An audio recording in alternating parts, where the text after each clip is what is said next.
Hey guys, welcome to another video. It's Tiffany, and for those of you guys who don't know, I am a school psychology intern. I will be starting in August. I just finished my school psychology graduate coursework and graduated with my master's, and I'm on my way to get my certification, and so I can become a school psychologist next year. Today we'll be talking about why I specifically chose the field of school psychology. Before we get started, I want to let you guys know that my pins are on sale and they'll be in the description box below. Check them out. They're super cute. You can put them on a jacket or a tote bag or your backpack. To begin, I want to start with some background about myself. I am Korean American. I was born in Maryland, and I actually lived in Korea for around 2 years and came back to the States, and I started 3rd grade. Even though it was only 2 years that I was in Korea, I was pretty young and I basically forgot a lot of my English. And so they put me in the ESL program, which is like the program for students who are English language learners, basically if they are not native English speakers. So in 3rd grade, I was pulled out multiple times a week for intensive English services. On top of that, my parents owned a private education center, like a learning center, where they provide like extra classes during the week or academic summer camps, and I'm sure that really helped me out. So looking back now, this is probably where it all started. Having received this extra academic support and like a fairly successful student life, I was in the gifted program starting in middle school.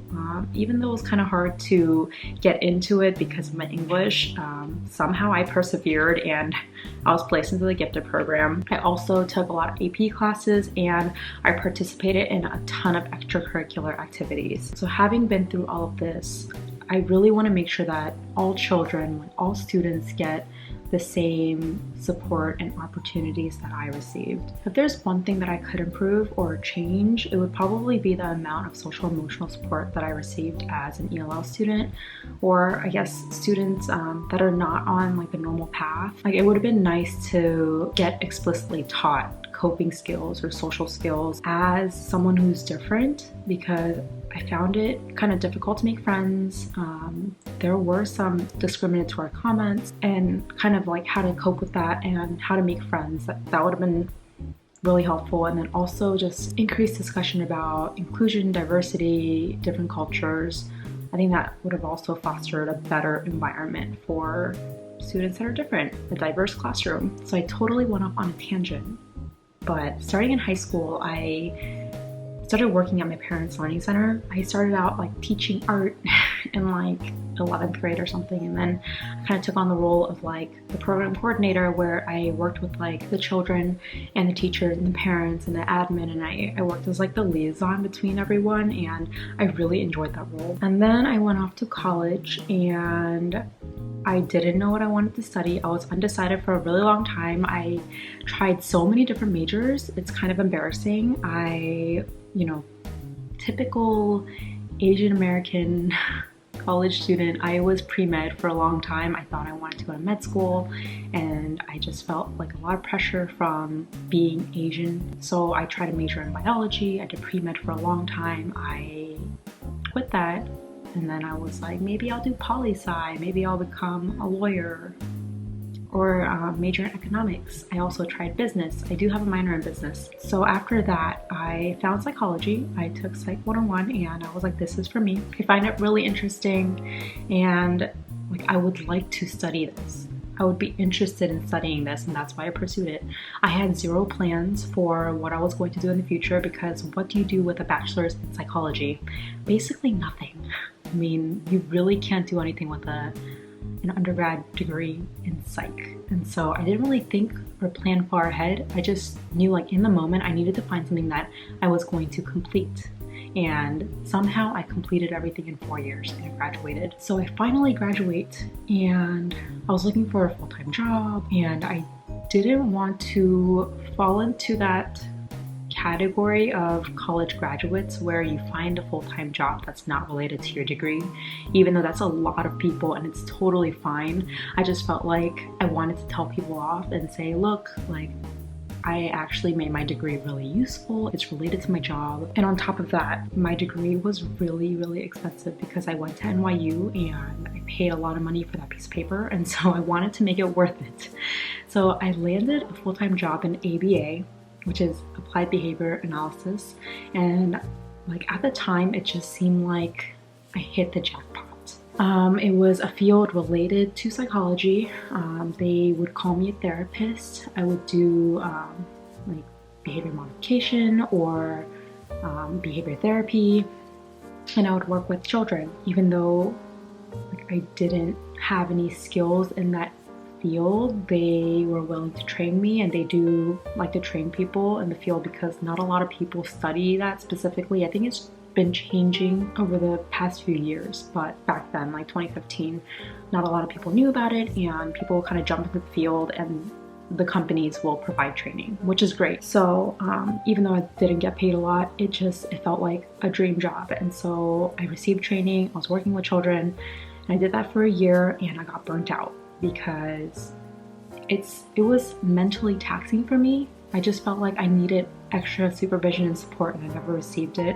And I started taking classes about ABA to receive a certification, and whatever I was learning in those classes, they didn't really reflect what I was doing at work. And so I had some like ethical dilemmas about work, and I was like, I love these children. I think the field is effective, like the therapy is effective, and there is merit to ABA, but it has to be done correctly. And so I left, and I actually went back to my parents' learning center, or the private school, and I took a full-time job there as the program director. Because it was my parents, they kind of gave me a lot of autonomy and the liberty to create programs, to change programs, and to kind of revamp a lot of what they had. And during my time there, I did a lot of testing and screening of students to place them into the right programs. I did some interventions with specific students if they needed extra support, like creating behavior charts. I also provided teacher consultation, and so if they needed extra academic interventions, or if they needed some like behavior supports, I would talk to teachers and help them with like different ideas that I found on the internet. And time to time, I would also provide like short counseling sessions with students if they were having a hard time in class. And this is without any like background in these areas. I enjoyed my time at the learning center, but I just felt like I was missing something. Like I was missing like a way to quantify what I was doing.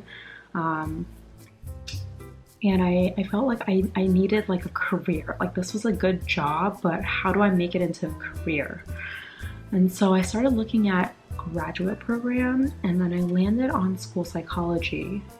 And once I started researching up on what school psychology was, it just fits so perfectly into everything that I kind of experienced starting in high school. Once I started researching up on it, whatever I was doing in the learning center, like testing and screening, interventions, consultation, counseling, that all fit into the role of a school psychologist. I just thought it was so perfect, but like, of course, like I didn't exactly know what it was. I knew from what the internet said. But that's kind of how I found the field. That's why I chose it. Teaching, counseling, all of those things were also an option, but I wanted something a little bit more different, a little bit more technical. And I think the data-driven piece with the testing and data-driven decision-making really like drew me to the field more than teaching or counseling. I never had like an epiphany or anything.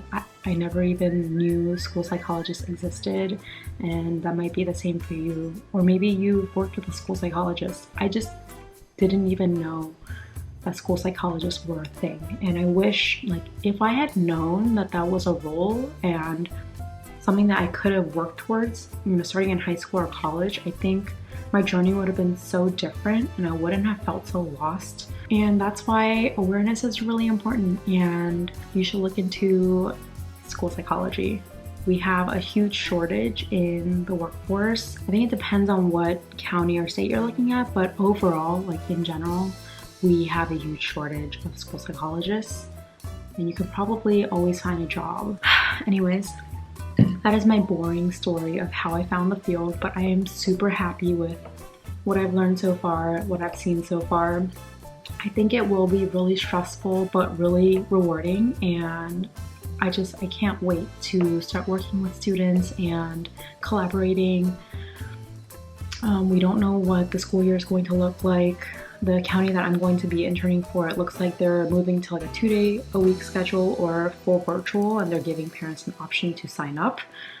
And it looks like staff are going into work maybe 4 days a week, or they're teaching 4 days a week.